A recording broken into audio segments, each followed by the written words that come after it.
إن هذا القرآن يهدي للتي هي أقوم ويبشر المؤمنين.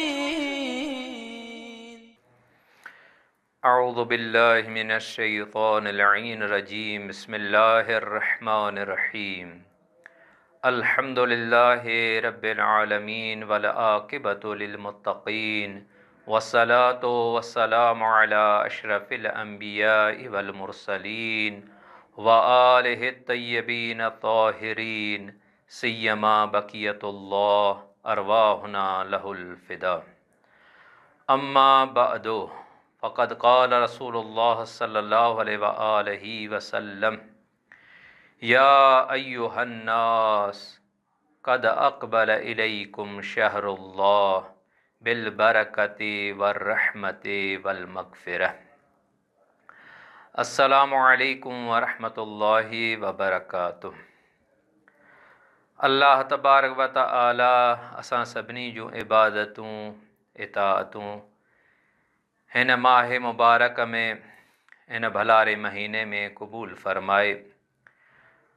तव्हां मोमिननि जे साम्हूं ख़ुतबे शअबानिया जे शुरूआत जा जुमला अर्ज़ कया, उन जा कुझु नुक़्ता पहिरीं दर्स में ज़िक्र कया। अॼु बि कुझु नुक़्ता इन ई ख़ुतबे मुबारका मां पेश करणु चाहियूं था। रसूल पाक सल्लल्लाहु अलैहि वसल्लम इन ख़ुतबे में इहो इरशाद फ़रमाइनि था त शहरुन हुआ अफ़ज़ल शुहूर, ही रमज़ान जो महीनो उहो महीनो आहे जेको ॿियनि महीननि खां अफ़ज़ल आहे। व अयामुहु अफ़ज़लुल अयाम, हिन जा ॾिहाड़ा ॿियनि ॾिहाड़नि खां अफ़ज़ल आहिनि। व लयालीहि अफ़ज़लुल लयाली, हिन जूं रातियूं ॿियनि रातियुनि खां अफ़ज़ल आहिनि। व साआतुहु अफ़ज़लुस साआत, ऐं हिन जा जूं घड़ियूं जेके आहिनि उहे ॿियनि घड़ियुनि खां अफ़ज़ल आहिनि। ॾिसो, इन जुमिले में बि रसूल पाक सल्लल्लाहु अलैहि वसल्लम जे में जेॾीमहिल इंसान ग़ौर ऐं फ़िक्र करे त काफ़ी हुयो फ़क़ति रसूल पाक फ़रमाईंदा त ही महीनो ॿियनि महीननि खां अफ़ज़ल आहे। छो रसूल पाक सल्लल्लाहु अलैहि वसल्लम ॾिहाड़नि जो ज़िक्र कनि था, रातिनि जो ज़िक्र कनि था, एतिरे क़दुरु जो घड़ियुनि ऐं पलनि जो बि ज़िक्र कनि था? कहिड़ो सबबु आहे? शायदि इन जो हिकिड़ो सबबु इहो हुजे त रसूल पाक सल्लल्लाहु अलैहि वसल्लम मोमिननि खे आगाह करणु चाहिनि था त अय्यामुहु अफ़ज़लुल अय्याम, हिन जे ॾिहाड़नि खे ईअं जीअं ॿिया ॾिहाड़ा गुज़ारींदा आहियो ईअं न गुज़ारे छॾिजो, बल्कि हिन जा ॾिहाड़ा अफ़ज़ल आहिनि। उन करे अहिड़ा अमल अंजाम ॾिजो जेके अफ़ज़ल हुजनि। ईअं रसूल पाक सल्लल्लाहु अलैहि वसल्लम रातिनि ॾांहुं मुतवजे कनि था त हिन जूं रातियूं ॿियनि रातिनि खां अफ़ज़ल आहिनि।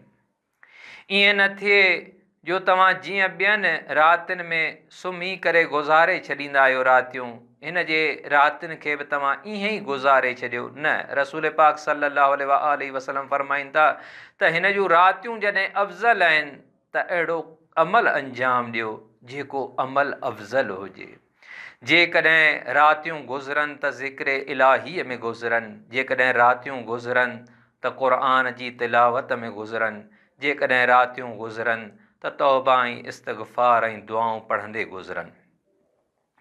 एतिरे क़दुरु जो रसूल पाक सल्लल्लाहु अलैहि वसल्लम फ़रमाइनि था त हिन जूं घड़ियूं ॿियनि घड़ियुनि खां अफ़ज़ल आहिनि। यानी इंसान खे गौर करणु घुरिजे त हिन जे हर पल में इहा कोशिश हुजे त ॾींहुं हुजे या राति हुजे अहिड़ो अमल अंजाम ॾियां जेको अमल अफ़ज़ल अमल हुजे।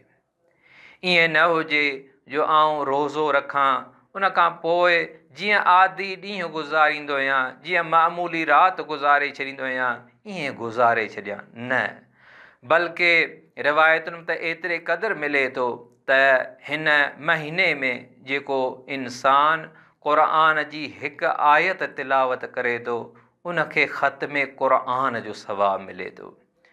त इंसान हिन जे पलनि हिन जे घड़ियुनि मंझां पूरो पूरो फ़ाइदो वठण जी कोशिश करे।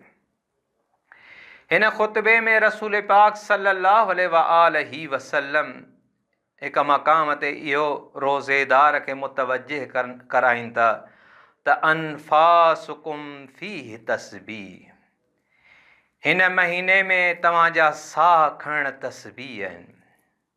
व नौमुकुम इबादह, तव्हांजी निंड इबादत आहे। जॾहिं निंड करणु इबादत आहे, साह खणणु इबादत आहे। अमल कुम मक़बूल, तव्हांजा अमल जेके करियो था उहे मक़बूल आहिनि। व दुआ कुम मुस्तजाब, तव्हांजूं दुआऊं हिन महीने में क़बूल थियनि थियूं। यानी रसूल पाक सल्लल्लाहु अलैहि वसल्लम रोज़ेदार जी हिकु कैफ़ियत ॾांहुं मुतवज्जे कनि था त रोज़ेदार जी कैफ़ियत छा आहे ऐं उनखे छा महसूसु करणु घुरिजे। रोज़ेदार जॾहिं साहु खणी रहियो आहे त उनखे मुतवज्जे हुजणु घुरिजे त ॼण इहो साहु न पियो खणां, ला इलाहा इल्लल्लाह सुबहान अल्लाह अल्हम्दुलिल्लाह जो ज़िक्र करे रहियो आहियां। जॾहिं इहो रोज़ेदार निंड करे थो त इहा निंड ईअं न सम्झे त बसि आदि निंड आहे, बल्कि न, इन जी निंड इहा इबादत आहे। जॾहिं इहो को अमल अंजाम ॾिए थो सुहिणो अमल, त हूअं बि सुहिणे अमल जो अफ़ज़ल यानी हिकिड़ो मक़ाम आहे, मर्तबो आहे, लेकिन हिन महीने जे करे उनखे अञा हिकिड़ी फ़ज़ीलत मिली वञे थी। बसि आख़िर में इहो अर्ज़ु करियां त इन ई कैफ़ियत खे जेकॾहिं इंसान पंहिंजे सिंधीअ जे शाइर शाह लतीफ़ जे उन शेर सां भेटे ऐं उनजो हिकिड़ो अफ़ज़ल मिस्ताक ॻोल्हे त उन शेर में उहो अफ़ज़ल मिस्ताक बि नज़र अचे थो। जो शाह लतीफ़ जेको फ़रमायो आहे त तन तस्बी मन मणियूं दिलि दंबूरो जिन, तंदूं तंहिं क़ल्ब जूं वहदत सुर वजन, वहदहू ला शरीक लहू इहो राग रगुन, से सुताई सुहन निंड इबादत जिन जी। त ॾिसो असांजे सिंध में बि शाह लतीफ़ जे बैतनि मंझां अजीब मतिलब वरिता वञनि था, लेकिन जेकॾहिं इंसान वाक़ई मारिफत रखंदो हुजे त इन्हनि शहरनि खे सही नमूने सम्झी सघे थो ऐं अहादीस सां भेट ॾेई करे जेॾीमहिल इंसान ॾिसे त इन शहर जो जेकॾहिं हिकिड़ो सुहिणो मिस्ताक तव्हांखे ॻोल्हणो आहे त सुहिणो मिस्ताक रोज़ेदार आहे। जो जेॾीमहिल रोज़ो रखे थो त उन कैफ़ियत खे शाह लतीफ़ इन पंहिंजे बैत में इहो ॿुधाए थो त इन जी दिलि जेका आहे इहा दंबूरो आहे। ई ज़ाहिरी न, बल्कि इहे जेके साज़ सामान ॾिठा वञनि था न, बल्कि ॿुधाए रहियो आहे त इहो जेको वहदत जो ज़िक्र करे रही आहे हिन जी दिलि, या हिन जा साह जेके खणी रहियो आहे, इहे साह जेके इहो खणी रहियो आहे इहे साह न आहिनि बल्कि तस्बीह आहिनि। इहो वहदहू ला शरीक लहूअ जो उहो ज़िक्र आहे जेको ही करे रहियो आहे पंहिंजनि साहनि जे ज़रिए या दिलि जे धड़कन जे ज़रिए। आख़िर में दुआ आहे त ख़ुदावंद मुतआल असां सभिनी खे हिन महीने जे रहमतुनि बरकतुनि ऐं फ़ज़ीलतुनि मंझां पूरो पूरो फ़ाइदो हासिल करण जी तौफ़ीक़ इनायत फ़रमाए। वमा अलैना इल्लल बलागुल मुबीन।